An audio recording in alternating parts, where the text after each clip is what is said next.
You're listening ad-free on Amazon Music. 28-year-old Heather Bogle had just been through a couple of really hard weeks. And now, as the single mother looked up at the huge factory where she was about to spend the entire night building washing machines, she still just could not put the events of the past month out of her mind. It was April 9th, 2015, and Heather was standing next to her old car out in the parking lot of the largest employer in the tiny town of Clyde, Ohio, population 6,000. Directly in front of her was the entryway into Whirlpool Incorporated, a sprawling white metal and brick complex with a total workforce of 3,500 people. And once Heather clicked her way through that metal turnstile and entered the factory, she'd be walking out of the cool, clear, quiet evening darkness into an echo chamber the size of more than 30 football fields, all filled with sound and light and people wearing green foam earplugs and safety glasses.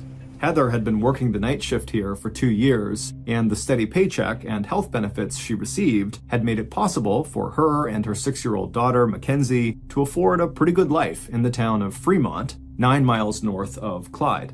But, important as this job was to Heather, the young mom did not plan to spend the rest of her life working on a production line. Over the last few years, Heather had split her daylight hours between taking care of Mackenzie, catching up on sleep, and also going to school so she could achieve her real ambition, which was to become a licensed practical nurse.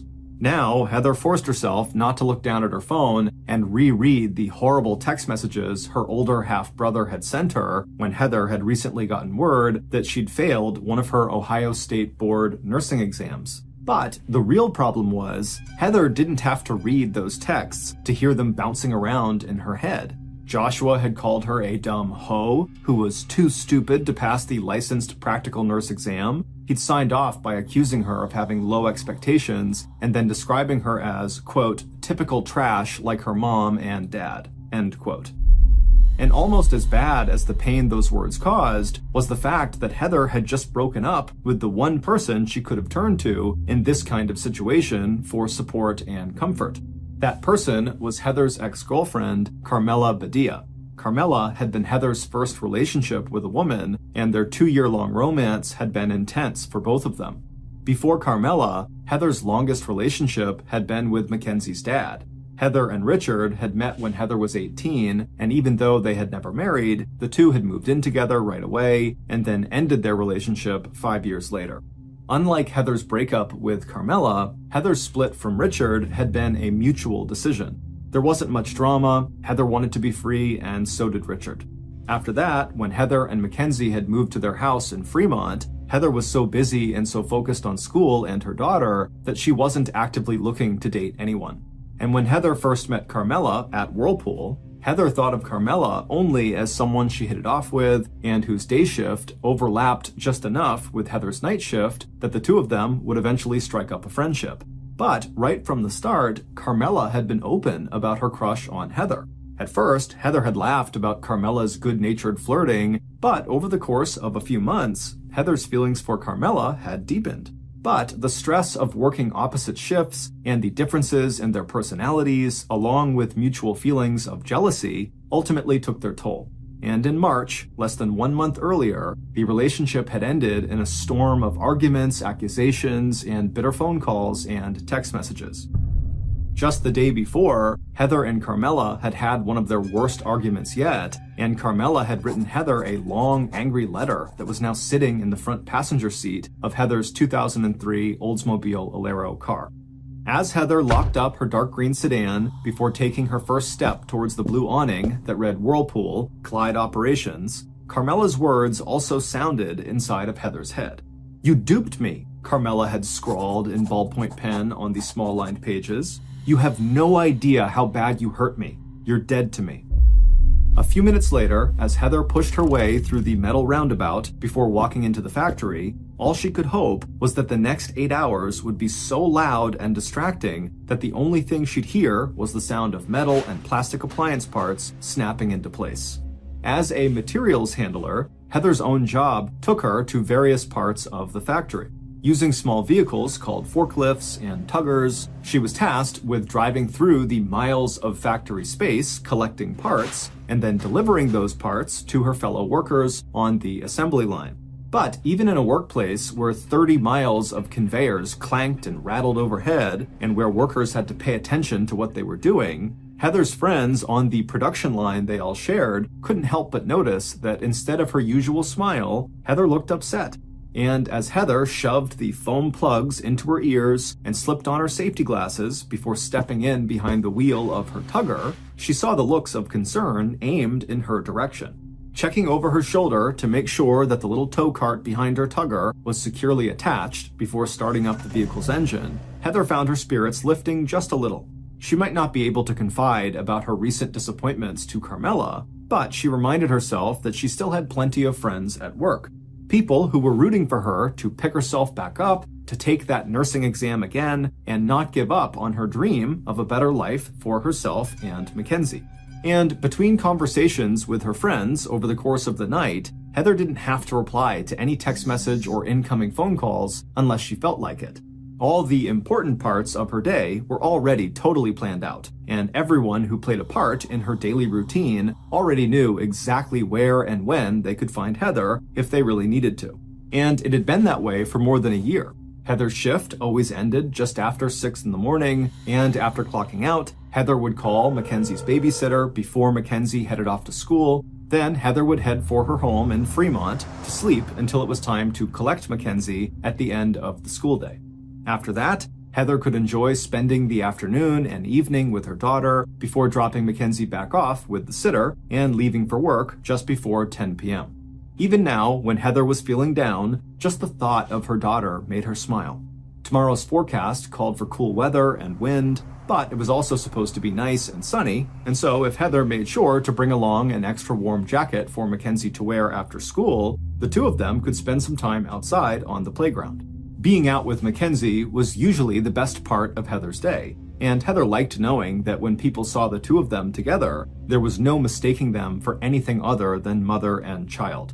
With her blonde hair and big smile, Mackenzie looked like a younger version of her slender mom, with the brown eyes, shoulder-length hair, and a scattering of freckles across a tan face. By the time Heather had begun her first circuit of the bright warehouse that night, the third shift had settled in for that night's work.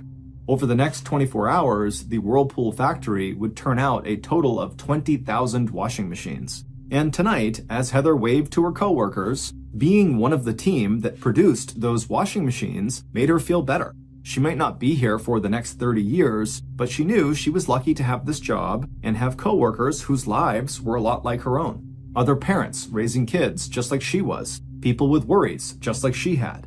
And by the time morning rolled around and Heather was throwing away her foam earplugs and pulling off her safety glasses, her usual smile was back on her face. Chatting with coworkers over the last 8 hours had been good. These sympathetic responses she had gotten had helped put Heather back into her naturally optimistic state of mind. She knew that once she saved up enough money to take the state nursing exam again, she would make sure that she passed it. Now, as Heather looked up at the clock and shook her hair out of its ponytail, the disappointments and hurts of the last few days didn't seem nearly as crushing to her as they had the night before. She knew her mom had sent her at least a few text messages, but Heather decided she would answer those later. For now, she had one more thing she had to do before she went home to sleep, and it shouldn't take long. Heather would wait to call her mom and babysitter once she had arrived back at her house in Fremont. A few minutes later, and Heather was pushing through the metal turnstile under the blue Whirlpool awning, hands in her pockets and head down, as she stepped out into the parking lot and headed for her car. It wasn't until 2:33 p.m. that afternoon, 8.5 hours after Heather's night shift had ended, that Heather's mother really started to get worried. That's when Renee McLaughlin sent yet another text to her daughter asking if Heather was still planning to pick up Mackenzie after school. Renee might not even have bothered to send this text, since Heather always picked her daughter up after school, but earlier messages that Renee had sent to Heather while Heather was at work had all gone unanswered, and that wasn't like her daughter. Now, as Renee looked at her phone, waiting for Heather to text her back, Renee had to make a conscious effort to relax. Renee was still checking for Heather's reply when Renee got a phone call from another one of her daughters, Heather's younger sister, Jen. And as Renee listened to Jen explain what was going on, the worry Renee had been feeling tightened into a huge knot of fear. Now she knew for sure something was very, very wrong. It turned out that Jen, who was listed as Heather's emergency contact, had just been notified by Mackenzie's school that Heather had never arrived that afternoon to pick Mackenzie up. Jen also discovered that in another break from Heather's usual routine, Heather had not called Mackenzie's babysitter that morning before the babysitter had taken Mackenzie into school. After filling her mom in on the situation, Jen had hopped into her car and headed for Mackenzie's school. On her way, Jen used the short trip to call Heather's friends to see if any of them had heard from Heather that day. Meanwhile, Renee got on her phone and began calling other family members, including one of Heather's cousins who also worked at Whirlpool, to see if any of them had seen or heard from Heather. As soon as Jen had returned from school and dropped Mackenzie off with Renee, Jen and one of Heather's best friends began their own search for Heather. They printed out flyers with Heather's picture on them to put on telephone poles. They jumped on Facebook and other social media sites to spread the word about Heather's disappearance. Then the two women drove and walked around Fremont and Clyde, splitting up so they could cover more ground, stopping at Heather's grandfather's house before hitting every store or park or playground that Heather liked to visit. They also called hospitals, tow truck companies, and more friends. By 5:30 p.m., after arranging care for Mackenzie, Renee walked into the Sandusky County Sheriff's Department, 30 miles northeast of Fremont, and filed a missing person report on her daughter.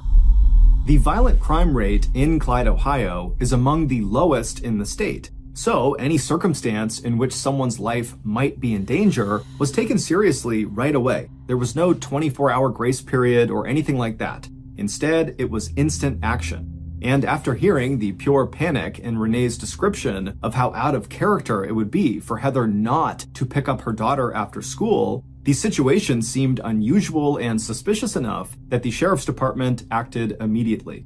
Even as Jen and her friend were crisscrossing town searching for Heather, the sheriff's office issued an alert to local hospitals and other law enforcement agencies, as well as to the local news media.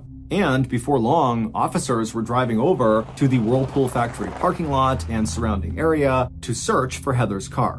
The deputies also stopped at local bars and went to the home in a nearby trailer park to talk with Heather's ex and Mackenzie's dad, Richard. But it wasn't until 8 p.m. that evening, 40 minutes before darkness fell, that police got their first real news on the whereabouts of Heather Bogle. Without giving her name, a woman called police to report that she'd seen a car matching the description of Heather's older model dark green Oldsmobile sedan. And when police ran the license number that the caller gave them, they knew they had a match. A few minutes later, the first deputy on the scene called back to headquarters. He'd found the car where the caller had said it would be. It was in a parking lot that belonged to the Somerton Apartments on Hickory Street in Clyde, just a 5-minute drive from the Whirlpool factory where Heather worked. But any hope police had that they would find Heather asleep inside of her car or inside one of the apartments visiting a friend quickly vanished. The car was empty except for a black and white striped knapsack and what looked like a personal letter, both sitting on the front passenger seat. And when the deputy forced open the trunk of Heather's car, disappointment and worry suddenly turned to shock and horror. Inside the trunk was the body of a young woman. She lay curled on her side, dressed in jeans, pink and white sneakers, and an oversized red Mickey Mouse t-shirt that hid the 2 bullet holes in the back of her chest. The victim's knees were drawn up to her chest and her hands were tucked under her chin. Even in the small beam of the flashlight, the deputy could see that this woman had also been savagely beaten. There was also no doubt that she was dead. And it wasn't just the injuries to nearly every visible inch of her body that shocked the veteran police officer. It was the fact that her hair had been crudely hacked off in chunks right down to her scalp. And as the deputy moved the light so it shined down on her hands and face, he saw that her fingernails had also been cut brutally short right down to the soft flesh of the nail bed. Even before the family identified the body, the Sandusky Sheriff's Department knew that they had just found Heather Bogle. By the time Detective Sean O'Connell arrived at the Somerton apartment complex, the area around Heather's car had been marked off as a crime scene. The red paint on the front side panel of Heather's Oldsmobile, the result of bodywork to the car, was the only color picked up by the portable floodlights.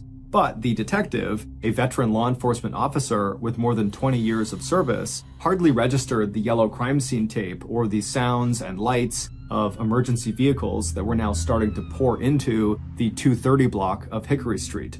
Staring down into the trunk of the car and slowly taking in the sight of what had been done to Heather's hair and nails, as well as to her body, the investigators' first thought was this murder was personal. Whoever had beaten Heather and then chopped off her hair must have been acting out of rage. The detective had already been told about a breakup letter from Heather's ex-girlfriend, Carmela, that had been left sitting on the front seat of Heather's car, and even without reading it, Detective O'Connell knew that Carmela was already high up on his list of people of interest. But at the same time, this looked like a crime of passion. There were also obvious signs that the killer had gone to great lengths to erase any evidence that might help police in this homicide investigation. Even before Heather's body was carefully removed from the floor of the trunk and taken to the county morgue for an autopsy to determine exact cause of death and to collect additional physical evidence, there was no visible sign that this car was the place where Heather had actually been murdered. There was no sign of a struggle, there was no sign of a weapon or bullet shell casings, and inside the well of the trunk, the jumper cables, a single white flip-flop, a spare pair of shoes, and a tangle of bungee cords next to a white plastic shopping bag from a Walmart store all appeared undisturbed. Instead, it looked to Detective O'Connell like Heather must have been murdered somewhere else and then dumped here. That way, police would not have an actual murder scene to investigate. There were other signs that the murderer had taken pains to cover their tracks. The neon green top that Heather had been reported wearing when she went missing had been replaced by the extra-large red Mickey Mouse shirt. The defensive wounds on Heather's hands, arms, and face all told police that Heather had fought back hard against her attacker, so the killer had cut her nails and her hair in an effort to remove any trace of the killer's DNA that may have transferred to Heather's body in the course of that struggle. After that, it looked like the killer had arranged Heather's body into this fetal position inside the trunk of her car before leaving the vehicle and Heather's body in this poorly lit parking lot outside the cheaply built two-story apartment complex. Crime scene techs would later confirm Detective O'Connell's initial impression of the crime scene. Despite a careful examination of the trunk interior, they found no usable forensic evidence. And a later autopsy report would estimate that Heather had been murdered much earlier in the day, probably within a few hours of the Whirlpool video surveillance tape that would show Heather leaving the Whirlpool factory at 6:17 a.m. that morning of Friday, April 10th. That same autopsy would also reveal that Heather had ultimately been killed by 2 gunshot wounds to her back. But in a huge break for law enforcement, despite the killer's effort to erase any connection to the crime, the medical examiner would find small amounts of what police assumed was the killer's DNA buried under what little remained of Heather's fingernails.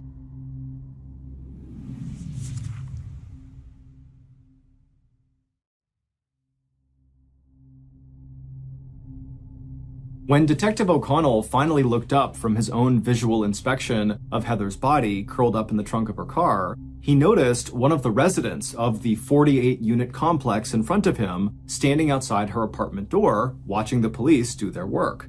That person was 24-year-old Kiona Boer, an African-American woman raising 2 children on her own, who had already had at least one run-in with the Sandusky Sheriff's Department's all-white detective bureau. After making sure the crime scene had been properly secured and processed, Detective O'Connell gave orders for police to start canvassing the area for information about the driver of the green car. He also set in motion interviews with personnel at Whirlpool, as well as with Heather's family and friends. Meanwhile, after taking a final look down at the police activity in her parking lot, Kiona stepped back into her apartment, then carefully closed and locked the door behind her. Over the next 2 weeks, Detective O'Connell reported to the local media and to Heather's family that the sheriff's department was making good progress on their investigation into Heather's murder. While he was not ready to make any arrests, the lead detective said investigators had ruled out several key suspects who had close ties to Heather. Although she was among the first to be interviewed as a person of interest, Detective O'Connell quickly checked Carmela Badia off his suspect list. As far as he was concerned, Carmela, who had clocked into the Whirlpool factory for her day shift just half an hour after Heather was seen leaving the factory, just didn't have enough time to commit this murder. He also did not believe Carmela would have tried to cover her tracks, but still leave that breakup letter she had written to Heather in the front seat of Heather's car. Also in the clear were Heather's ex-boyfriend, Richard, and Heather's older brother, Joshua. In addition to having an alibi for the time of the murder, Joshua explained to police that the degrading texts he had sent his half-sister shortly before her death were just his way of motivating Heather to do better on her nursing boards next time she took them. He described his insults as being, quote, tough love. But almost from the start of the investigation into Heather's death, it would turn out that Detective O'Connell had formed a theory of the crime that would lead him from one dead end to another. When toxicology tests on Heather's body eventually revealed a small amount of marijuana in her bloodstream, Detective O'Connell became totally convinced that Heather's murder was drug-related, and that Heather's murderer or murderers were all connected to the young African-American woman who had stood outside of her apartment watching police work the crime scene on the night of April 10th, when Heather's body was first discovered. Detective O'Connell's suspicions were based on his theory that Heather had driven to the apartment complex after work in order to purchase drugs. And years earlier, Detective O'Connell had arrested the father of one of Kiona Boer's children, a man named Omar Satchel, on drug charges. Police had also been informed that before Heather's murder, Kiona had been seen wearing a large-sized red Mickey Mouse shirt that might match the shirt Heather was wearing when her body was discovered, and that there was still a close association between Kiona and Omar. By April 17th, 1 week after Heather was murdered, police had conducted 2 searches of Kiona Boer's unit at the Somerton apartment complex. Police had also arrived in force and with guns drawn at the nursing home where Kiona worked to obtain a DNA sample. Even as other tips and potential leads in the case trickled in to the sheriff's office, Detective O'Connell continued to focus his effort on building a case against Kiona Boer, Omar Satchel, and a third African-American man who the investigators suspected of owning the gun that was used to kill Heather. Meanwhile, Heather's family and friends held a series of vigils in her honor and started raising money that would go to Heather's daughter, Mackenzie.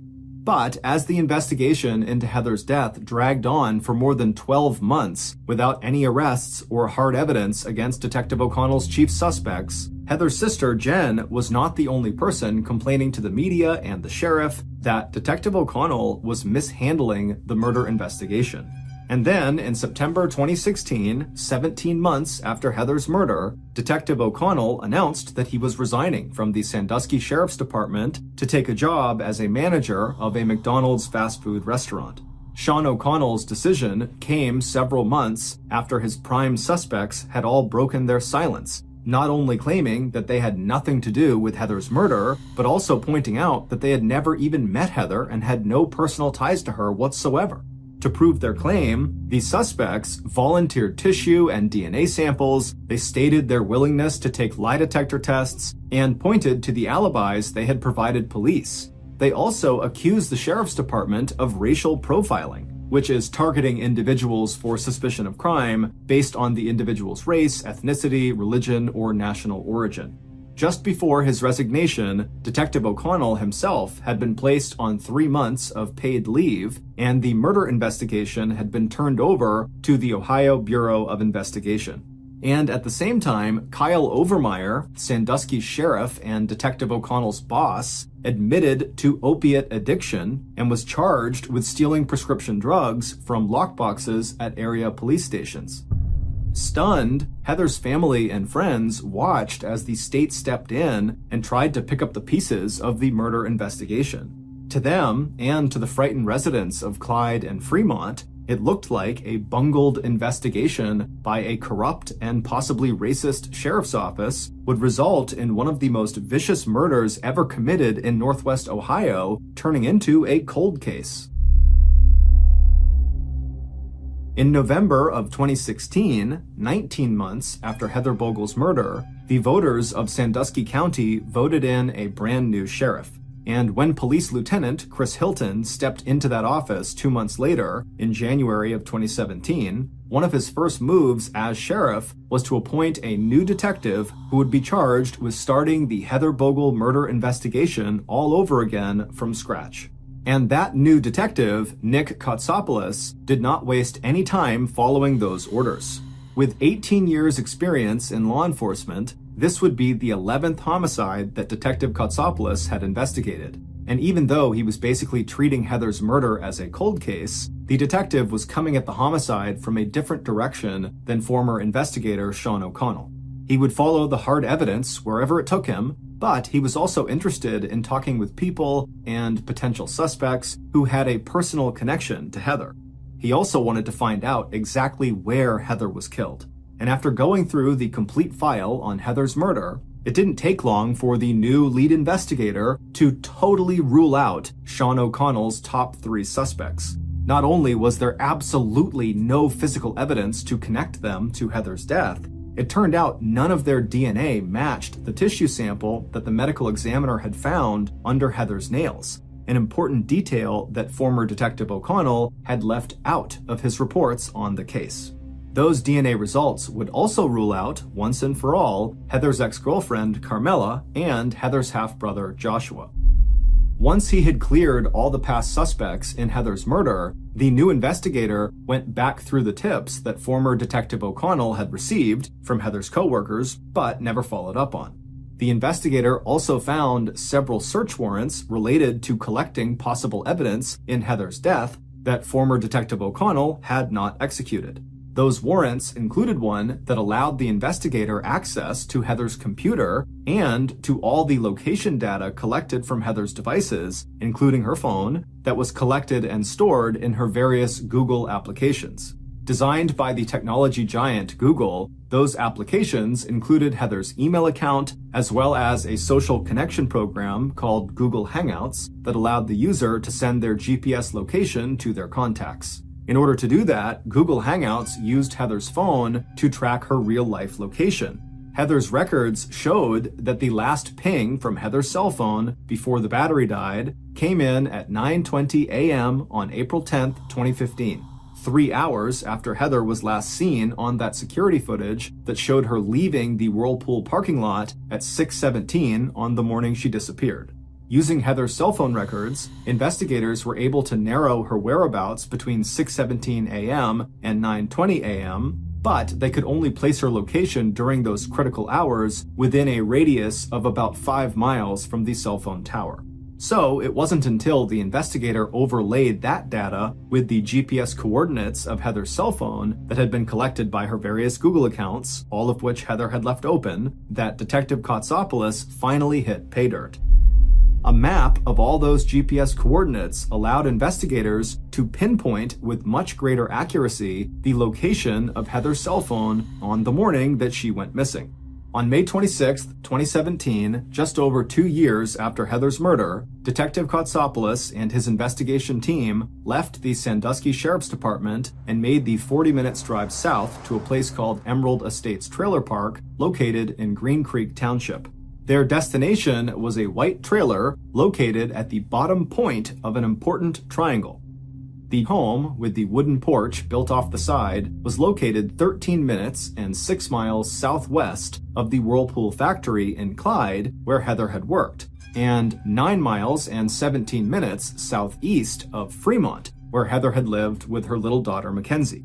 When police arrived at trailer number 79, the resident and owner of the trailer looked surprised to see them, but invited them to come inside. Yes, this person told Detective Kotsopoulos they'd be more than happy to answer any questions about Heather Bogle, even though the person had hardly known her. It wasn't until the owner of trailer number 79 refused to volunteer a DNA sample that Detective Kotsopoulos felt the adrenaline surge through his body. He was suddenly sure that the 25-month-long search for Heather's killer was finally over. Based on evidence that Detective Kotsopoulos and his team would collect over the next few days, here is a reconstruction of what police believe really happened to 28-year-old Heather Bogle after she left work more than 2 years earlier on Friday, April 10th, 2015 at 6:17 in the morning. Heather's killer had an eye for vulnerable women. He also had an eye for attractive women who played up their femininity. He liked painted fingernails, and he liked that Heather had that nose piercing and wore that sparkling stud that brought out her brown eyes. He liked that she didn't eat Doritos with her fingers because she didn't want to get the red seasoning from the corn chips all over her hands. But on the night of April 9th, when Heather arrived at work without her usual smile and with stress written all over her face, what Heather's killer liked most of all was the fact that Heather was so obviously upset. And when their paths crossed at work that night on the manufacturing line, as they had every night for more than a year, Heather's killer made it a point to find out exactly what was bothering his popular and trusting young coworker.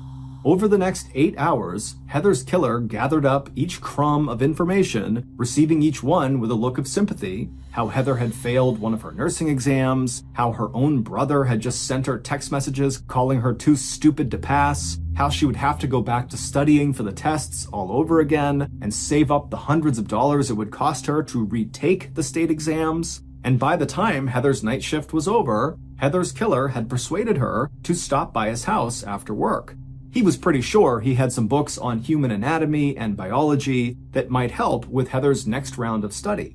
He told her where he lived and how easy it was to get there. So, after leaving the Whirlpool factory parking lot at 6:17 a.m., Heather hopped into her dark green car with the bright red front side panel and began the short drive to Emerald Estates trailer park.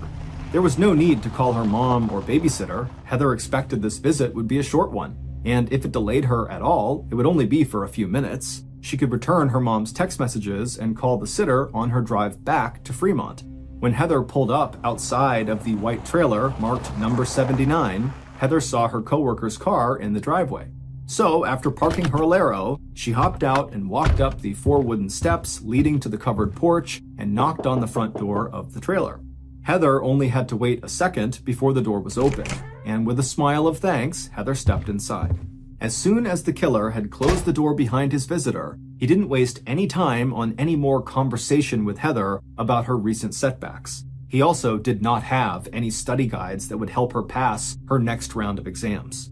Instead of collecting nursing textbooks, Heather's killer was a man who had spent a lot of time building a home video library that showcased his taste for violent sex and for non-consensual bondage and domination. And what he wanted now, very badly, was to have sex with Heather.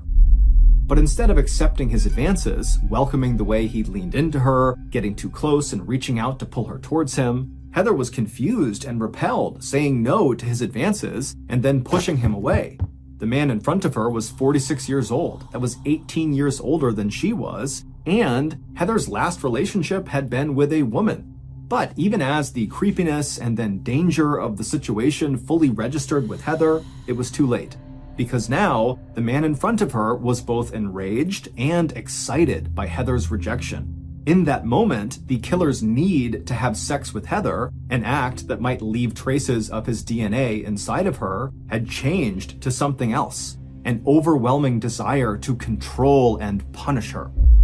But Heather was a fighter, and despite the fact that she was hopelessly outweighed and overpowered by her much larger and stronger attacker, Heather responded to the assault by hitting her killer so hard that she broke one of his teeth and cracked another. But over the course of that morning, Heather would pay for her bravery. The autopsy on her body that would be performed the next day would include a long catalog of injuries to all parts of Heather's body. Ligature marks on her wrists and ankles showed that she had been tied up. There were also curved red lines on the left side of her neck where she may have been whipped with a cord or had the cord wrapped around her throat. Heather's face, jaw, eyelids, forehead, and legs were covered with bruises, and even her tongue showed signs of bite marks and lacerations. Her hands and arms were dotted with round red defensive wounds caused by blunt trauma. And when the killer was finished with his savage torture and beating, he left her on the floor and then came back with his .380 Cobra small caliber handgun and fired 2 shots into Heather's back, injuries that collapsed her lungs and caused almost immediate death. But even though Heather's resistance had enraged her killer, it was that decision to fight for her life that would eventually help police identify her killer.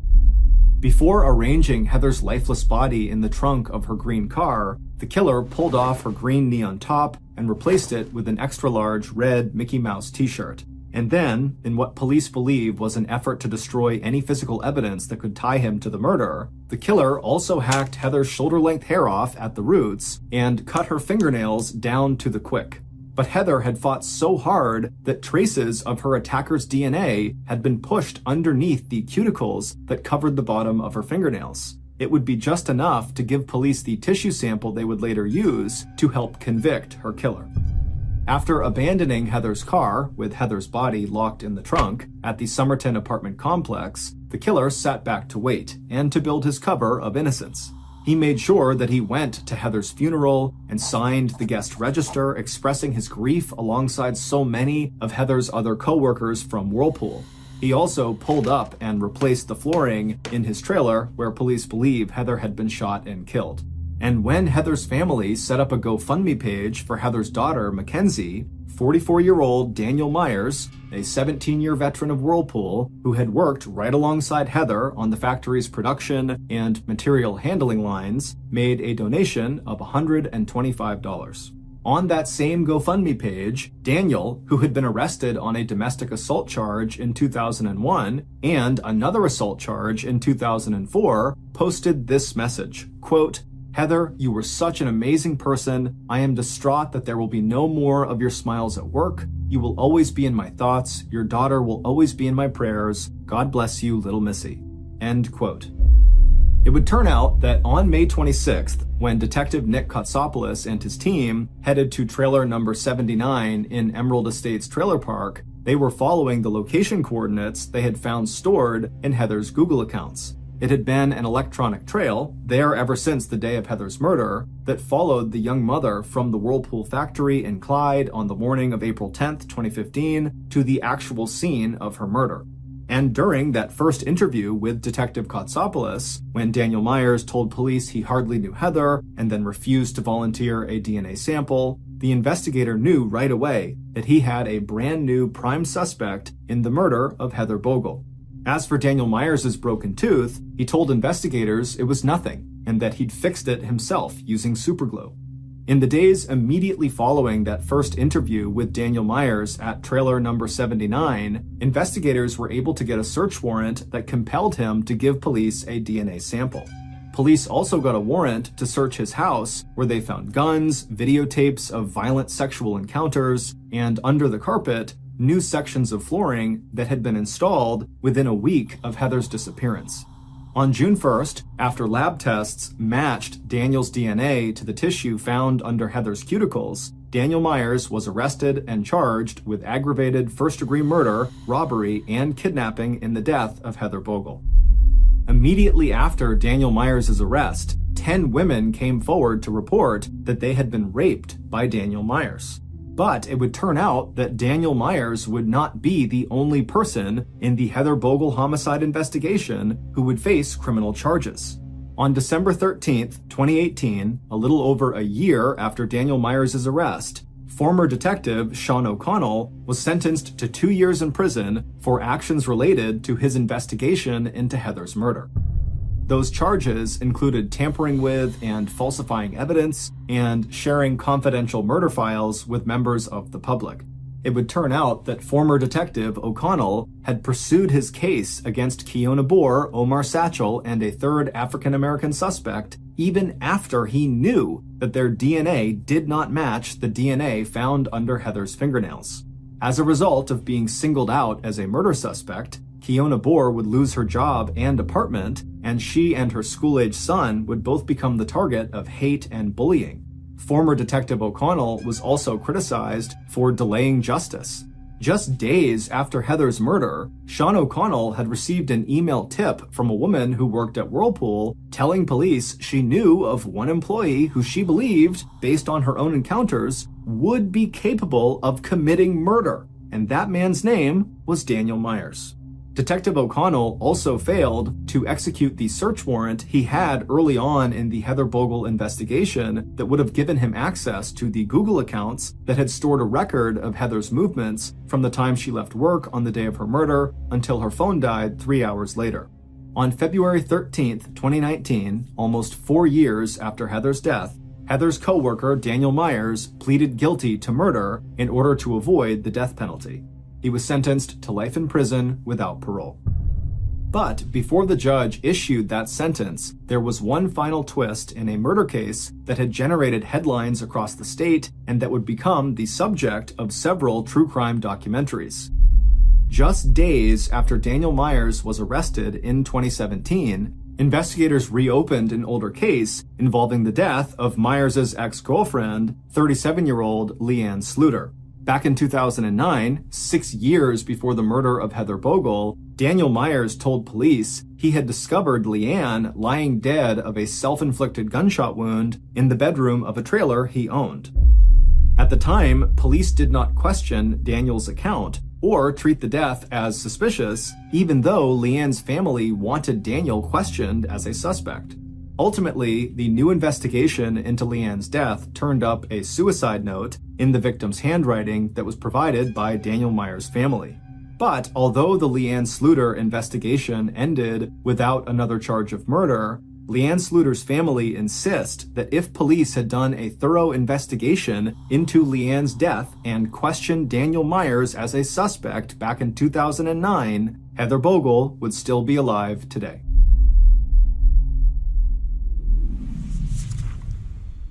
On the morning of February 2nd, 2012, a young man pulled off a 4-lane highway in Anchorage, Alaska, into a large, snowy parking lot.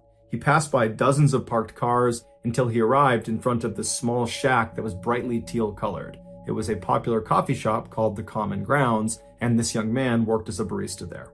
After he parked his car, he walked up to the white door employee entrance to this little building, and he got his key out and he went to unlock the door, but when he turned the key, he saw the door was already unlocked. He knew the girl who had worked the previous night and would have been responsible for locking the shop up. She was 18-year-old Samantha Koenig, and although she had only been on the job for about a month, she seemed very responsible and had never had any issues closing up before. The young man shrugged it off though. He figured people make mistakes, and he went inside. Right away, he noticed that a couple of things just seemed out of place. It was like Samantha must have just left in the middle of her shift without even attempting to clean up. There were napkins on the ground, there were towels out, there were cups still out. And so as this young man is walking over to the cash register to unlock it, he's running through scenarios in his head about how Samantha could have been so sloppy. And then he reached down with his register key, and just like the door, the cash register was already unlocked. When he pulled the tray out, all the money was gone. And that's when he knew they had been robbed. And so he called his boss. The night before, Samantha had asked her boyfriend, Dwayne, to pick her up after her shift at the Common Grounds. Dwayne arrived in front of the kiosk at about 8:30 p.m., which was 30 minutes after her shift should have been over. Dwayne had gotten held up at his job, which is why he was late.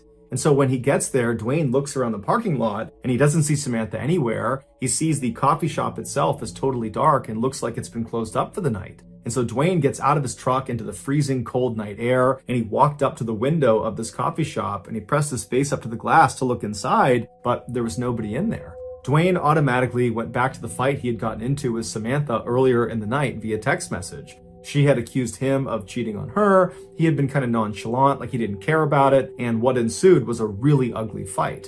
And so as Dwayne is walking back to his truck, he's thinking to himself, maybe Samantha just didn't want to see him because of the fight, and so at the end of her shift, she got a ride home from her father or maybe from a friend, and that's why she's not here.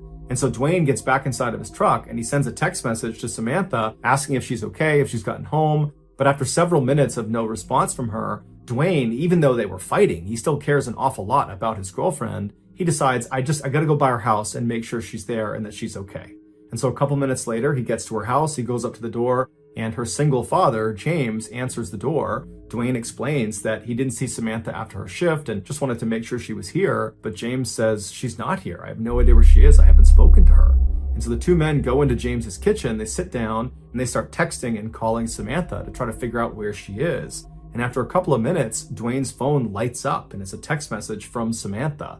And the message clearly indicates that she's still very upset with Dwayne, but she's saying that she needs some time to think and that she's going to be with some friends for a couple of days, and would he, Dwayne, let her father know where she was. And so Dwayne shows James the text message, and Samantha's father looks at it and he's thinking to himself, this is very uncharacteristic of Samantha. He had raised Samantha since she was 2 years old, and they were very close. They shared everything with each other. It didn't make any sense that she wouldn't contact him directly to say that she was going to be out with friends for a couple of days. And it didn't make sense that she would ignore all of his phone calls and text messages when clearly he was worried about her. The two men stayed up super late, calling and texting, hoping to get more information from Samantha, but she never responded, she never texted back. And so the following morning, when neither man had gotten any more messages from Samantha, James went to the Anchorage Police Department and filed a missing person report for his only daughter.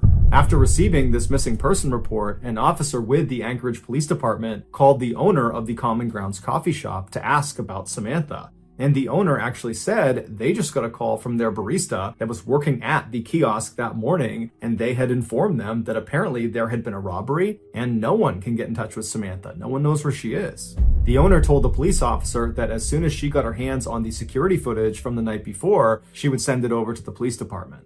While the police waited for this footage, some officers began calling Samantha's friends and other family members to see if they knew where she was, but no one had heard from her, no one knew where she was, no one had any information. Some other police officers headed over to the Common Grounds coffee kiosk to get a look at it for themselves. And when they got there, there was no sign of a struggle outside or inside the kiosk. And inside, underneath the counter, was a panic button that had not been pressed. And so even though Samantha's father thought there was something odd about her final text message, the police began operating under the theory that Samantha had robbed the kiosk and then left of her own accord. But what confounded police was how Samantha actually physically got away from the coffee shop. She didn't have a car that night, and she couldn't have just walked away because the weather was way too miserable and cold outside, and Anchorage is just not really a walkable city.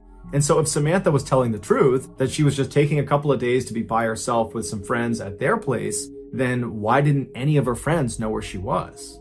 This question was answered later that day when the owner of the coffee shop made the security footage available. The footage, which has no audio, picks up around 8 p.m. on February 1st, 2012, which was the night Samantha went missing. It shows Samantha inside of the kiosk. She's working alone, she's cheerful, and she's busy. And then at some point, someone that we can't see, they're outside of the camera's range, comes up to the window and orders a drink. Samantha clearly turns to them, acknowledges their drink order, and turns and begins making this drink. And then after she's done making it, she turns to give it to this person, and immediately Samantha steps back and puts her arms up. And then seconds later, she reaches over and turns off the lights inside of the kiosk, and then she gets down on her knees with her back to the window.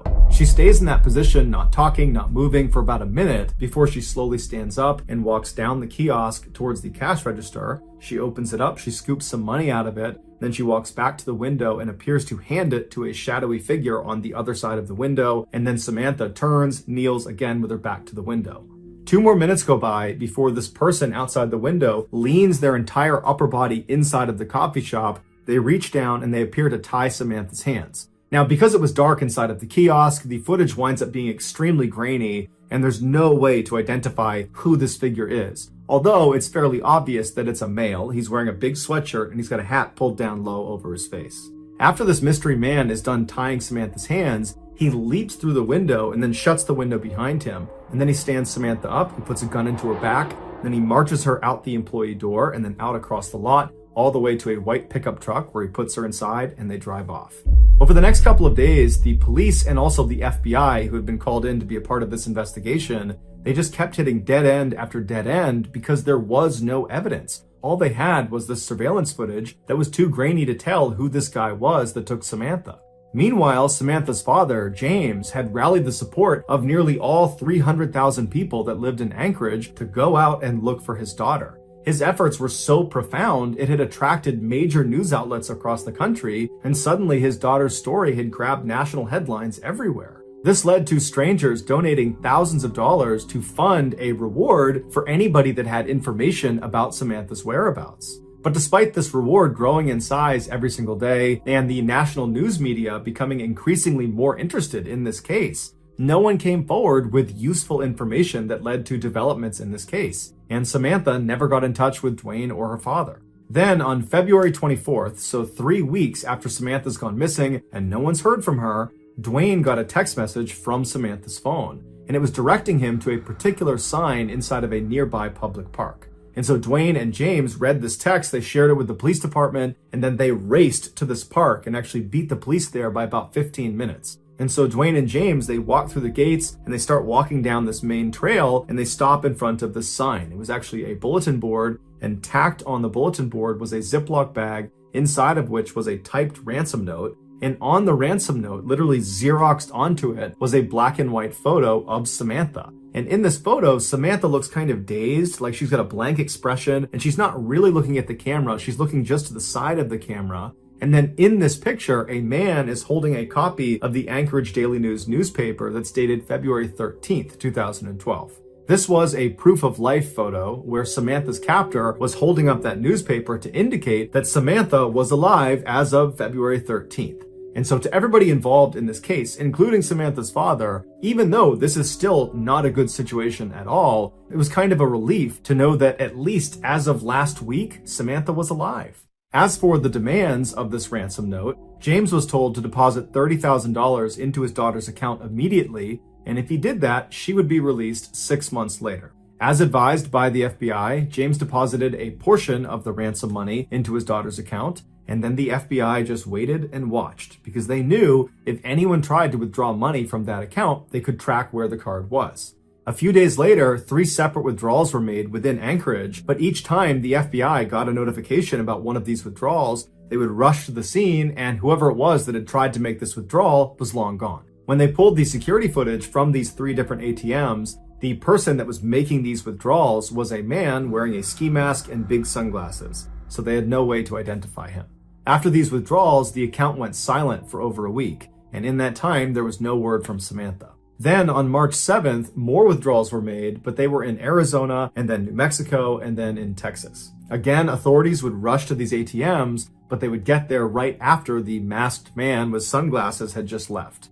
But there was a break this time. In one of these surveillance videos from one of the Texas ATMs, they spotted the car this guy was getting into before he left. And it was a small sedan, it was a white Ford Focus, and they saw him leave going east on a Texas highway. And so authorities in Texas were told to look out for this particular car in this part of Texas. And sure enough, on March 13th, a Texas patrolman spotted the car sitting in a hotel parking lot. He waited nearby until a man in his 30s walked out of one of the hotel rooms, walked down, and got inside the car. And then this patrolman just kind of followed him and looked for any reason to pull him over. And as he had his radar gun on this guy, he noticed he was going 2 miles per hour above the speed limit, and so he pulled him over. The patrolman got out, he walked up to the driver's side window. The window was already down, the man was very calm. The patrolman asked him for his license, and the guy handed him an Alaskan license. His name was Israel Keys, he was 34 years old, and he lived in Anchorage.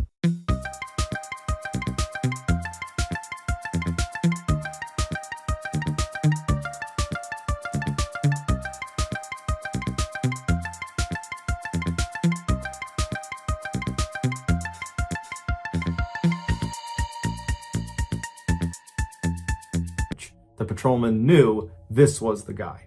He called in backup, and before long they were searching Keys' car, and in the trunk they found a ski mask along with other clothes that matched the description of the guy who was making withdrawals from these different ATMs. They also found a gun, as well as Samantha's cell phone and debit card. After Keys was arrested and was brought into custody, he denied having any involvement with Samantha's disappearance. But after being presented with the overwhelming evidence that suggested otherwise, he caved and said yes, he would tell them the full story of what happened to Samantha, but they had to get him an Americano coffee, a peanut butter Snickers, and a cigar. Once he had said items, he began to speak.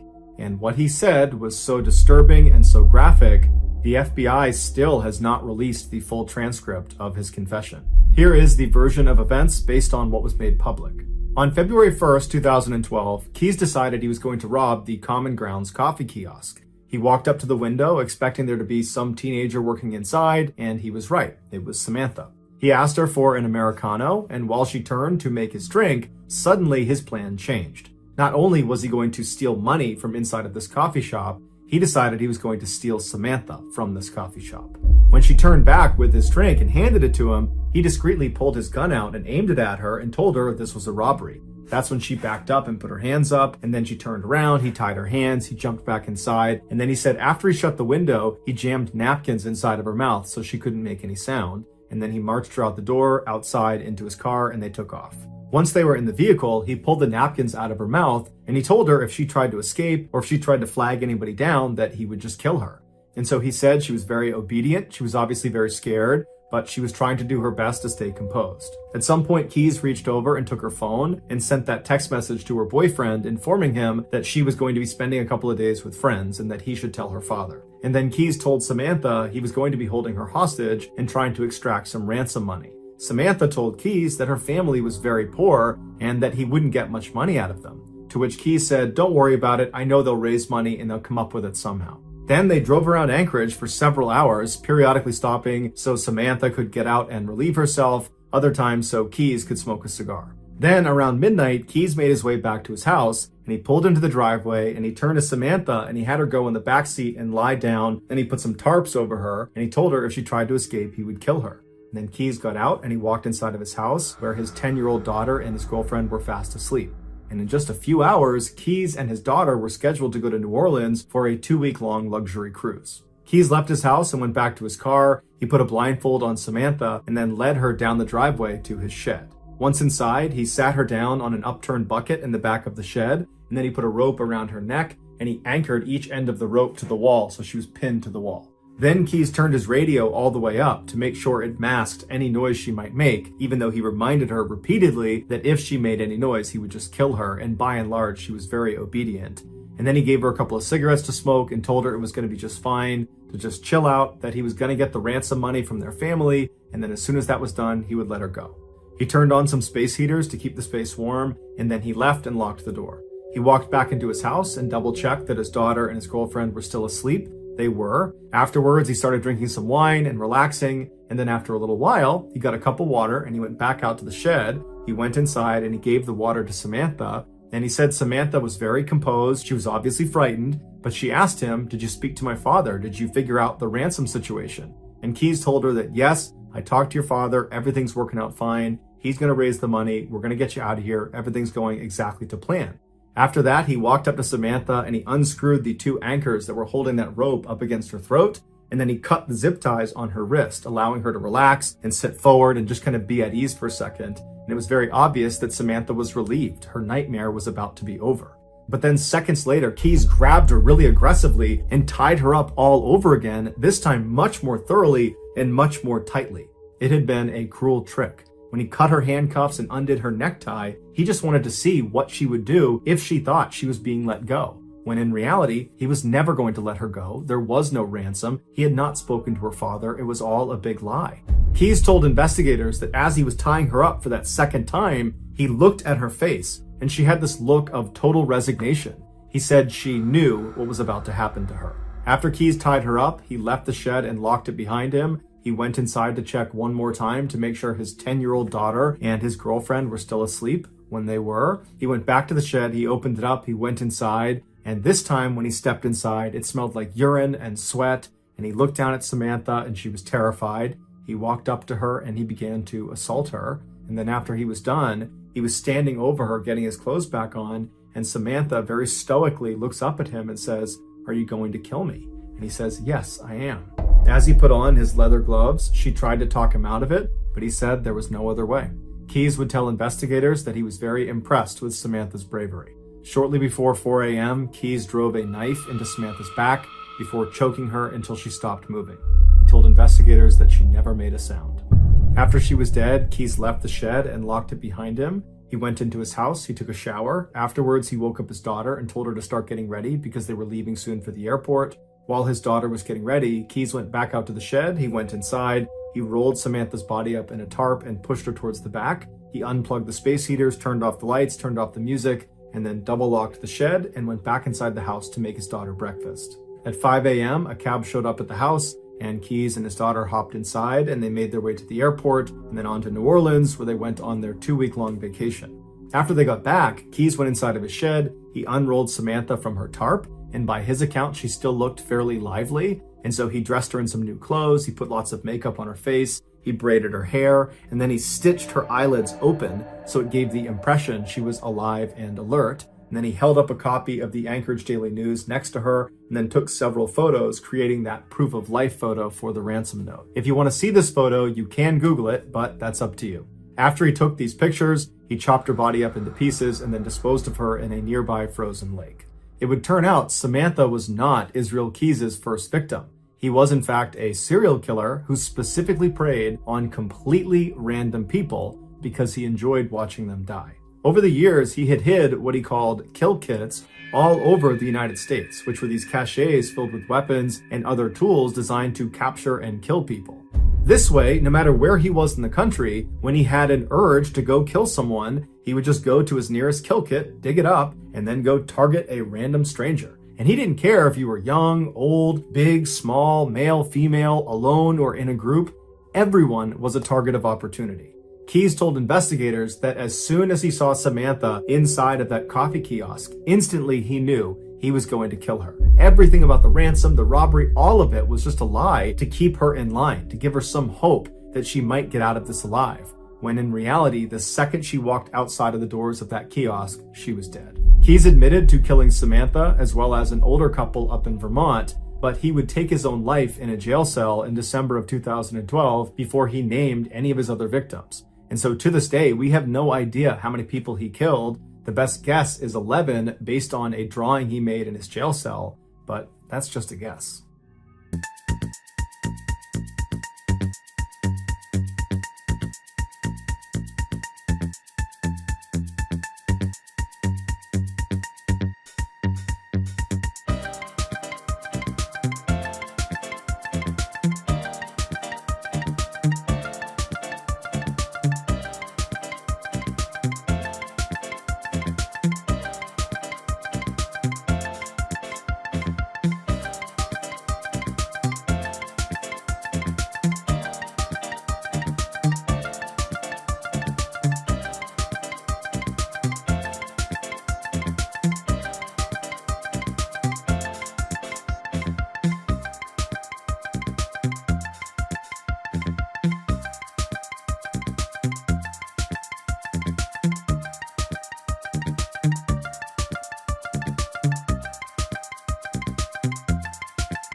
Thank you for listening to the MrBallen podcast. If you got something out of this episode and you haven't done this already, please replace the 5-star review button's eye drops with Egyptian fox urine.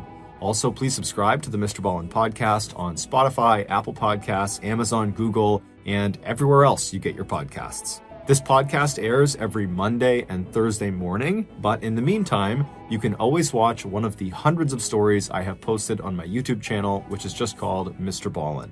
If you want to get in touch with me, you can direct message me on any major social media platform. My username on all of them is just @MrBallen, and I really do read the majority of my direct messages. Lastly, we have some really cool merchandise, so head on over to shopmrballen.com to have a look. So that's going to do it. I really appreciate your support. Until next time, see ya.